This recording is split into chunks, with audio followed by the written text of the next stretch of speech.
What's up, guys? Welcome back to another episode of KozMatt's Wrestling Recap. The last Raw before WrestleMania is in the books, and it did not disappoint, with a fired-up Gunther kicking off the show, sending one last warning shot to Jey Uso before their Mania match. What did you think about the show, Matthew? The way they opened it and the way they closed it. You know what I mean? I think it was strong. It was interesting the way that they closed this show, man. Oh, yeah. Did it beat the way they opened it? I think the way they closed it definitely beat the way they opened it. And I'll tell you why. As we're on the pre-cusp of WrestleMania, Gunther comes out and delivers a great promo. He's claiming that he's in full control, not shaken by Jey Uso. And I think Gunther last week was a little shaken. Yes. But he didn't show it this week. He promises to beat Jey Uso for the fourth consecutive time. And he's going to walk out of WrestleMania still the World Heavyweight Champion. We didn't get Jey Uso next. We got Jey Uso later on in the night. They didn't have them face-to-face. It was each man cutting a promo in front of the crowd. But we'll get to that later on. Now, what I want to talk about next is Liv Morgan versus Bayley. Now, don't forget, Bayley is teaming up with Lyra Valkyria at WrestleMania to take on Liv Morgan and, of course, her partner, Raquel Rodriguez. I think it was a good call to have this matchup here. Yeah, me too. With Bayley defeating Liv Morgan, I think it definitely upped the ante of Mania, but I hate to say it. If there's a match where a title will not change hands, it will be this match. I agree with you 100%. I really do. You know what? Liv and Bayley had a great back and forth match. You know, Judgment Day trying to pull their shenanigans actually backfired, and Lyra was able to help her teammate pick up the win with a roll up. So Bayley and Lyra building some momentum heading into Mania, but I do see Liv and Raquel holding on to those titles for sure. I hate to say it, but I think I do too. And would I be mad about it? Whatever. I'm not, I won't be pleased, but it doesn't kill me. Next, right to Rey Mysterio and Julius Creed on one. LWO ringside. Chad Gable getting kicked out from ringside for none other than, I know you think it's Chad Gable, but apparently it wasn't, because El Grande Americano showed up helping Julius.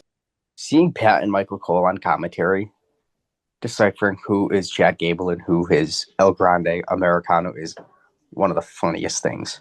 Now, with Rey Mysterio and Chad Gable kind of bickering back and forth here after Mysterio defeats Julius Creed, can we just talk about Cole and Pat McAfee one more time? Because I'm telling you, they're having just so much fun. And with Rey Mysterio out here and El Grande Americano, this Mexican luchador, it's just comical. And Michael Cole and Pat McAfee just eat it up.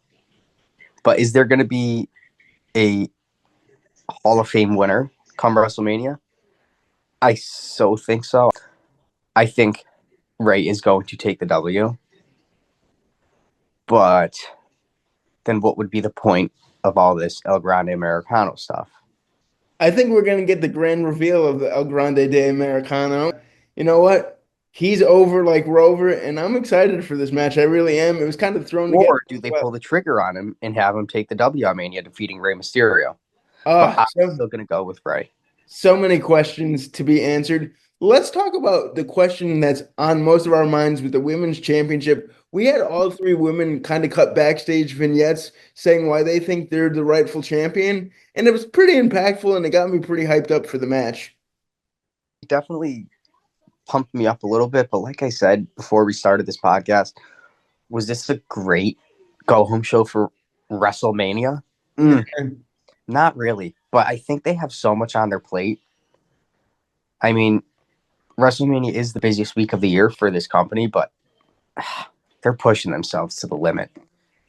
Oh yeah, you know Yes, they who's are. pushing themselves to the limit? AJ Styles, Karrion Kross. Yeah, AJ's pushing himself to the limit. he This took it right man away. absolutely sold every single move by Karrion Kross, even if it didn't look devastating. But most of the moves from Karrion Kross, AJ Styles, were actually pretty devastating. It's a match I personally would watch back. It got a little sloppy, but AJ Styles delivered a phenomenal forearm and defeats Karrion Kross, rightfully so. What are they doing with this dude? What are they trying to portray with Karrion Kross? He's back. He's got his old theme again. I guess that's a plus. But after Styles defeats Kross here, Logan Paul interrupts. Kross attacks Styles. And then Styles actually tries to fend him off, but is prey to a pulverizer. Logan Paul stood tall to close out the segment. I think that was a good way to hype up their match for WrestleMania. But the promo package they played for Logan Paul, the video package, that was top tier. Oh yeah, Mike. Three key takeaways from this match and segment here were Logan Paul's new finisher is absolutely phenomenal. No pun intended. Phenomenal forearm, phenomenal finisher by Logan Paul. Mm. And Karrion Kross, that man needs some more TV time because he put on a phenomenal match with AJ Styles. Another phenomenal pun in there. You're welcome. Yeah, I'm very excited for this match. My question to you, Matt, is who do you think's going to win, Logan Paul or AJ Styles? I would for sure hope AJ Styles, but I wouldn't be surprised if Logan Paul is put over by AJ Styles. Me too. I wouldn't be surprised if it happens, but it may. Jey Uso is out next year. Warning, Gunther. Jey Uso sends a last-minute warning to the World Heavyweight Champion ahead of their match at WrestleMania. Jey Uso is so over with the crowd, cuts the promo on the announcer's table. We don't see Gunther. I think each man needed their time on the mic without being interrupted by one another. Jey was sweet, short, right to the point. There was nothing left to say. The crowd was so over. It's Jay's time. He is fired up and ready to rock and roll. And I was ready to go for this match coming up next. But before we get to the match, we saw Braun Breaker get viciously attacked by members of the Judgment Day. This led right into a match between Finn Balor and Penta. An all-time classic, man. I could watch this thing over again. Of course, we had to know it was going to get a little shaky at the end with Braun Breaker running down to the ring looking like he was going to spear Carlito like last week. Carlito running into the ring, creating a DQ win for Penta, and it just all unraveled from there. Yeah, Penta was the last one standing here, which I think was needed, especially with Braun Breaker coming out. Are we going to see Penta take the dub at Mania? I would for sure think so, but there's always that chance that either going to throw it on Dominic or Finn, and we know for 100% that Braun Breaker isn't going to, leave WrestleMania with that title. I just don't see it happening. But what they got to close the show here, Get to it, baby.